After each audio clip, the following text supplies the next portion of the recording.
ದೇವಿ, ಚಿಕ್ಕ ವಯಸ್ಸಲ್ಲಿ ತಂದೆ ತಾಯಿನ ಕಳ್ಕೊಂಡಿರೋ ನನ್ನನ್ನು ಈ ಮನೆ ಅಣ್ಣಂದಿರು ನನ್ನನ್ನು ಈ ಮನೆಗೆ ಕರ್ಕೊಂಡು ಬಂದು ಯಾವುದೇ ಕೊರತೆ ಇಲ್ಲದೆ ನನ್ನನ್ನು ಸಾಕಿ ಸಲಹಿದ್ದಾರೆ.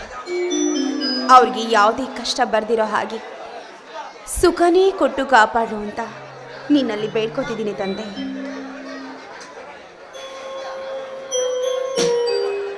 ಸೀತಾ, ಏನಮ್ಮ ದೇವರಲ್ಲಿ ಅಷ್ಟೊಂದು ಭಕ್ತಿಯಿಂದ ಬೇಡ್ಕೊಳ್ತಾ ಇದೆಯಲ್ಲ? ಓ, ಒಳ್ಳೆ ಗಂಡ ಸಿಗ್ಲಿ ಅಂತಾನಾ? ಏನಣ್ಣ, ಒಂದು ಹೆಣ್ಣು ದೇವ್ರ ಹತ್ರ ಭಕ್ತಿಯಿಂದ ಬೇಡ್ಕೋತಾಳೆ ಅಂದರೆ ಬರೀ ಗಂಡನ ಕೋರಿಕೆನೇನ? ಅಣ್ಣ, ಈ ನನ್ನ ಅಣ್ಣಂದಿರಿಗೆ ಯಾವುದೇ ರೀತಿ ಕಷ್ಟ ಬರಬಾರ್ದು ಅಂತ ಆ ದೇವರಲ್ಲಿ ಬೇಡ್ಕೋತಾ ಇದೆ.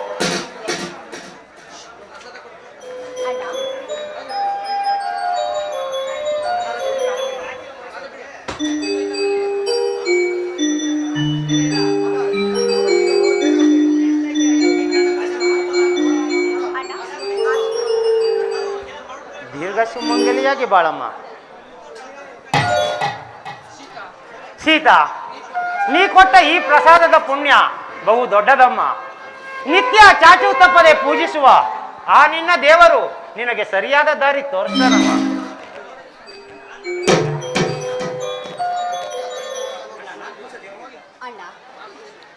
ನಾನು ದಿನನಿತ್ಯ ಪೂಜೆ ಮಾಡೋ ಆ ದೇವ್ರಿಗಿಂತ ಈ ಮನೆಗೆ ನನ್ನನ್ನು ಕರ್ಕೊಂಡು ಬಂದು ಅನಾಥ ಆಗಿದ್ದ ನನ್ನನ್ನು ತಂಗಿ ಸ್ಥಾನ ಕೊಟ್ಟು ಸಾಕಿ ಸಲಗಿದ್ರಲ್ಲ, ನೀನೇ ಅಣ್ಣ, ನೀವೇ ನನ್ನ ಪಾಲಿಗೆ ದೇವ್ರು.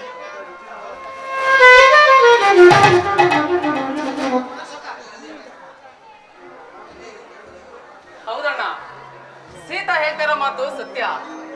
ನಿತ್ಯ ಕಂಡ ಕಲ್ಲು ದೇವರುಗಳನ್ನ ಪೂಜಿಸೋದಕ್ಕಿಂತ ನಿನ್ನಂತ ದೇವಮಾನವನ ಮಾರ್ಗದಲ್ಲಿ ನಡೆದರೆ ನಮ್ಮ ಬದುಕು ಸಾರ್ಥಕವಾಗುತ್ತದೆ ಅಣ್ಣ.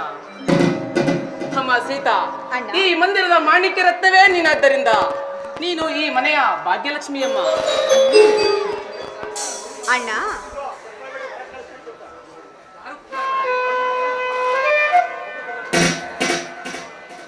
ಹೊಗಳಿದ್ದು ಸಾಕು, ತಗೋಣ. ಕೊಡಮ್ಮ. ದೇವರ ಪ್ರಸಾದ.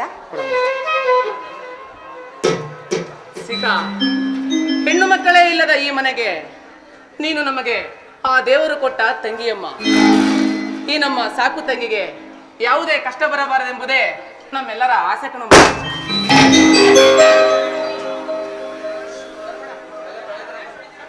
ಸೀತಾ, ನೀ ಹುಟ್ಟಿ ಬೆಳೆದ ಈ ಮನೆಗೂ ನೀ ಹೋಗುವ ಆ ಮನೆಗೂ ಕೀರ್ತಿಯಾಗಿ ಬಾಳು ಬೆಳಗುವ ಭಾಗ್ಯ ಜ್ಯೋತಿ ನೀನಾಗಮ್ಮ.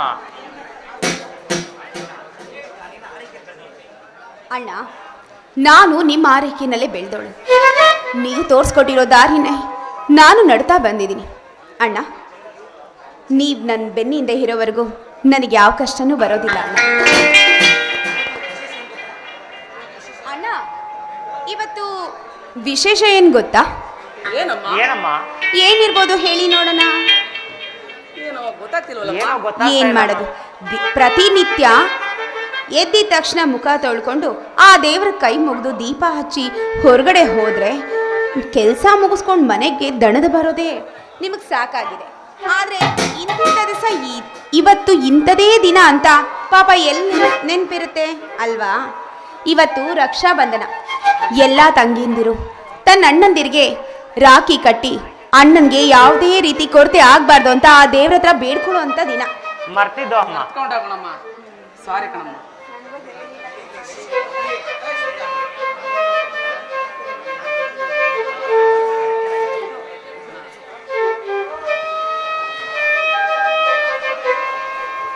ಕುಂತ್ಕಪ್ಪ.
ದೀರ್ಘ ಸುಮಂಗಲಿ ಭವ.